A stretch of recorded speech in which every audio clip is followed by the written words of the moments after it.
What's happening, Internet? This is Ryan from FistFullofPotions.com, and is Kickstarter a new way to wait in line?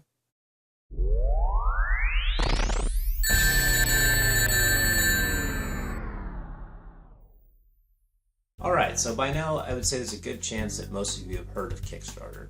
If not, Kickstarter is a crowdfunding service where you can put something up and say, hey, I'd like to do this, and then people give you money to do that. Game developers have turned to the service to make games that they otherwise couldn't make because the publishers didn't deem them financially worthy, or they just weren't interested in the project, or whatever the case is. So now these developers can get you, people who said, hey, I'll actually buy that game, to give them money, and then they can actually make that game without dealing with the developers, which is awesome. But this also brings a new dimension to waiting for a game, or the anticipation of getting a game. Normally you would have the game announced and then you would wait for the release. You would get close enough to the release where you could go, wait outside the store first thing in the morning to pick it up and then come home and play it. That last 10-minute stretch, like right before the store opens, you're waiting in line, your heart is pounding, you're getting excited, and you've potentially been waiting years for this game to come out.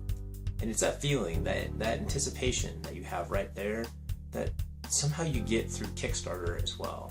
Let me explain. With a Kickstarter, you have to set a goal, and if you don't meet that goal, nobody pays you, the project doesn't get funded, and nothing happens with that project. So if you want the game to happen, you want people to fund it. And obviously you're going to fund it yourself, but you can't fund the whole project. So you fund the amount that you can afford to fund, and then you follow it, and you watch it, and you watch the number rise. And that anticipation of knowing like you're getting closer to the goal, you're getting closer to this becoming a reality, is the same like pit of the stomach feeling that you get when you're standing outside of the store waiting for that game to come out in anticipation to get it. Because most likely, most of the games coming through Kickstarter like this aren't going to be released in a retail store. So you're not going to get that same experience where you can go down to your local shop, pick up said game on Kickstarter or from Kickstarter, and have that last minute anticipation. And this kind of replaces that in a weird sort of way. It also brings a completely different dimension. Another dimension to this is that this has all been done behind the scenes in the past, where a developer decides to make a game, takes it to the publisher says, yeah, okay, we'll greenlight it, here's your money, go. And that doesn't always happen as simple as I just described. I mean, sometimes it takes years to get a project greenlit, and then when the project finally does get greenlit, and it's like the one project that developer really wanted to make, then they're all going to go out and celebrate it. They're excited because they get to finally make the project that they want to make.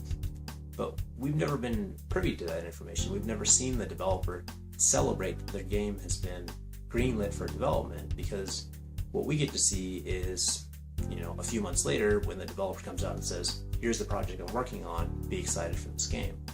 So now we get to follow this with the developer. So the developer's sitting there in anticipation, like, do I get to make this game?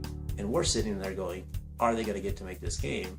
While people like you and me are making this a reality. And it's a really interesting way to follow the development of a game now. Some of you may be asking why the sudden interest in Kickstarter. Kickstarter's been around for a while. There's all kinds of other services like Kickstarter, like Indiegogo and stuff like that exists, so why now? Well, Kickstarter has been growing in popularity with larger and larger game developers turning to Kickstarter to fund their project. Normally these developers wouldn't need to crowdsource their games. They're such a big enough developer that they could turn to a studio and say, hey, I'm the guy who did these games, I would like to make this game, and the development team goes, do it, please, we want the money. But it's strange to see such large developers turn to crowdfunding, but then again, sometimes it's a project that maybe doesn't seem like it exists anymore, like it's a genre that's not as popular anymore. So what I'm getting at is recently, Keiji Inafune, the creator of Mega Man, has turned to Kickstarter to make an entirely new franchise called Mighty No. 9. And Mighty No. 9 is basically the spiritual successor to Mega Man. It's very similar in concept. It's basically a Japanese action running, jumping, shooting game like Mega Man.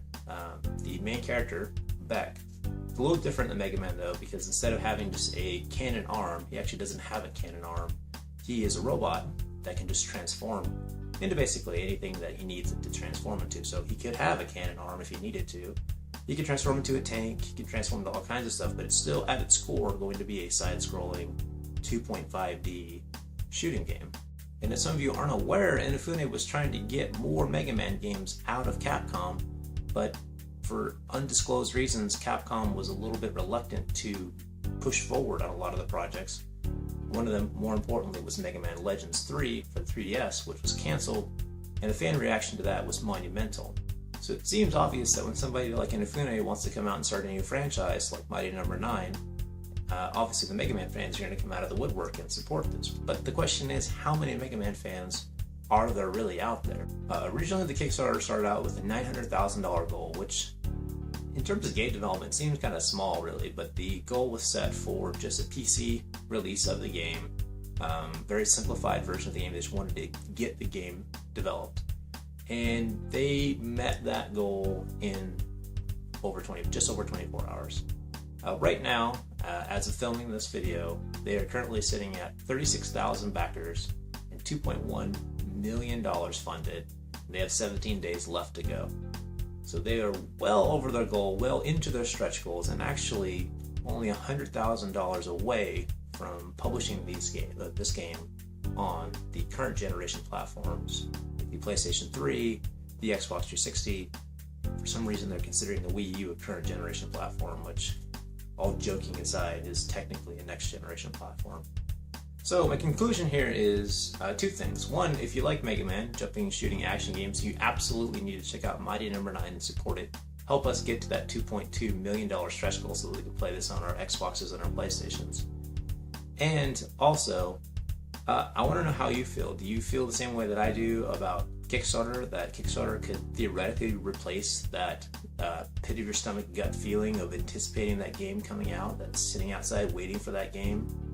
Do you get the same thing when you follow a Kickstarter? Maybe even not about a video game. Maybe it's a Kickstarter for a sports watch that you wanted to get, or whatever the project on the Kickstarter is that you're following, that you're watching the goal rise and hoping that it meets the goal, and then once it gets past the goal, now you're hoping that it gets to the stretch goals. I mean, it's almost a game within itself in some weird way. So please let me know in the comments below, and I will see you guys next time.